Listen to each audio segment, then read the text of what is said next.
The bell rang loudly through the halls of Lincoln Middle School, signaling the start of lunch break. Near her locker, a girl named Maya stood quietly, clutching the straps of her worn backpack. Inside, it was filled with small bags of chips, cookies, and juice boxes. As she carefully opened her locker, a group of popular kids walked by. They spotted her and burst out laughing. One of the boys sneered, "Why don't you just get a job at a gas station if you want money so badly?" Maya didn't say a word. She looked down at the floor, biting her lip. Her cheeks burned, but she didn't show it. Across the hall, a teacher saw the whole thing but didn't step in. Instead, she just looked away, leaving Maya to face the laughter alone. Maya was a quiet girl in the 8th grade. She wasn't the loudest or the most popular, but she was smart. She loved reading and always tried her best in class. Still, something about her caught people's attention, not because she stood out, but because she seemed tired all the time. Her shoes were old and scuffed, and her clothes didn't change much.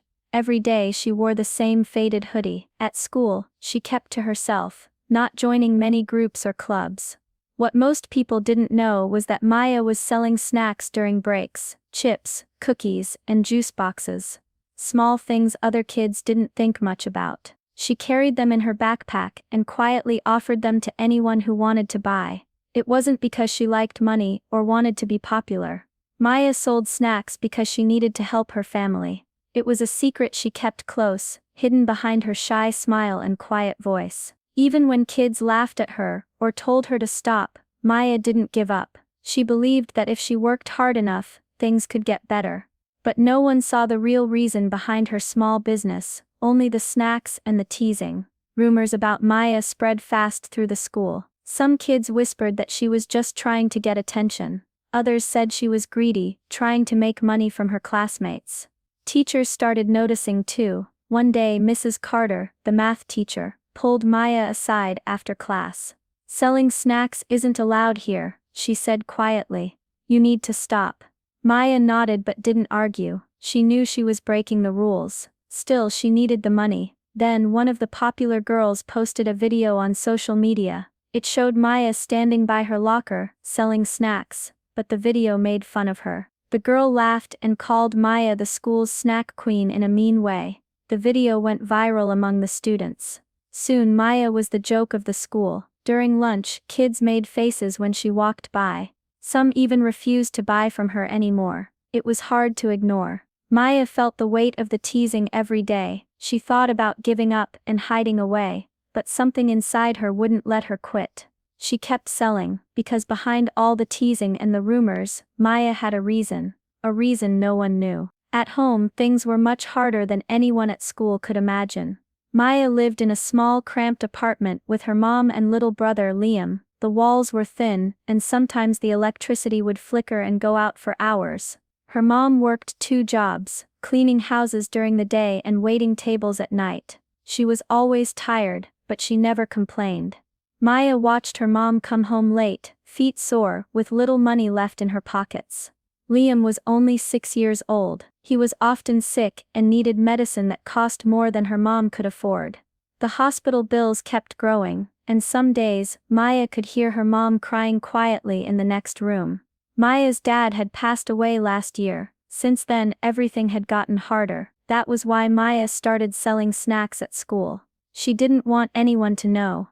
Every day she hid the money she made in an old cookie jar she kept under her bed. She counted the bills quietly at night, hoping it would be enough to buy Liam the medicine he needed. She never told her mom. She didn't want her to worry more than she already did.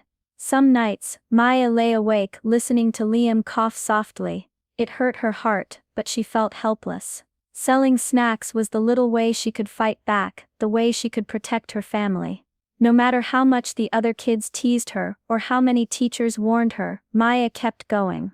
Because behind the small bags of chips and juice boxes was a story of love, sacrifice, and hope. One afternoon, everything changed. Maya was standing by her locker as usual, when a boy from the popular group suddenly grabbed her backpack. Before she could say anything, he yanked it open and pulled out all the snacks. Then, with a cruel laugh, he threw the bags into the trash can nearby.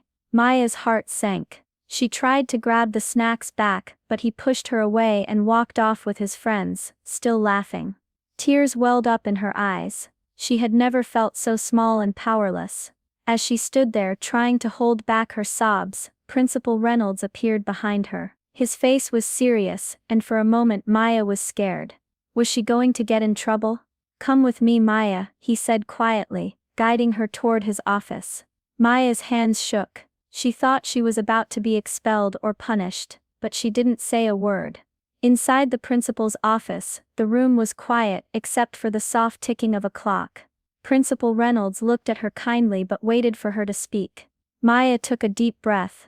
For the first time she felt like she might have to tell someone the truth. Maya sat nervously in the principal's office, her fingers twisting the edge of her hoodie. Principal Reynolds looked at her with quiet kindness, waiting patiently.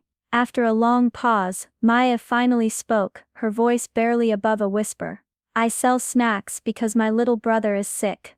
We don't have enough money for his medicine." She looked down at her hands, ashamed to share so much. "My mom works 2 jobs, but it's still not enough. The hospital bills keep coming, and I just want to help." Principal Reynolds didn't say anything at first. His eyes grew moist, and he wiped a tear quickly. "I had no idea," he said softly.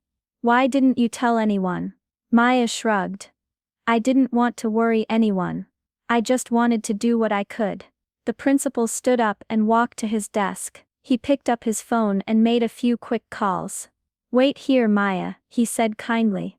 An hour later, Maya sat quietly when her mom arrived, surprised to see the principal waiting. She looked worried. "What's going on?" her mom asked. Principal Reynolds smiled warmly. "Your daughter is very brave. We want to help." He explained how he had reached out to local news and started a fundraiser for Maya's family. News reporters came to the school, and the story spread quickly online. Parents, teachers, and even students began donating money to help pay for Liam's medicine and the family's bills. The school community came together in a way no one expected. Maya's mom cried, overwhelmed by the kindness. Maya sat quietly, her heart full but still a little scared. For the first time the teasing stopped. The students who once mocked her now looked at her with respect. Maya realized that sometimes the truth is stronger than any rumor, and that people can surprise you when they choose to care. From that day on, Maya didn't have to sell snacks anymore. The money raised by the school and the community paid for Liam's medicine and helped her mom with bills.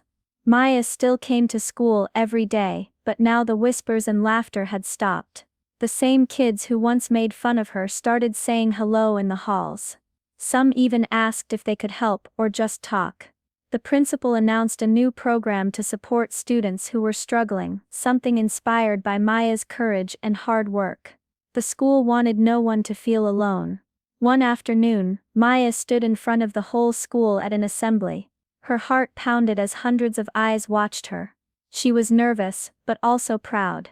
When she finished sharing her story, the room filled with applause. Some students even gave her a standing ovation. For the first time Maya felt seen, not for the snacks she sold, but for the strength she showed. She looked out at the crowd and thought, sometimes the quietest voices carry the loudest stories. Maya's story didn't just change her life, it changed the whole school, and it reminded everyone that behind every person, there's a story worth listening to.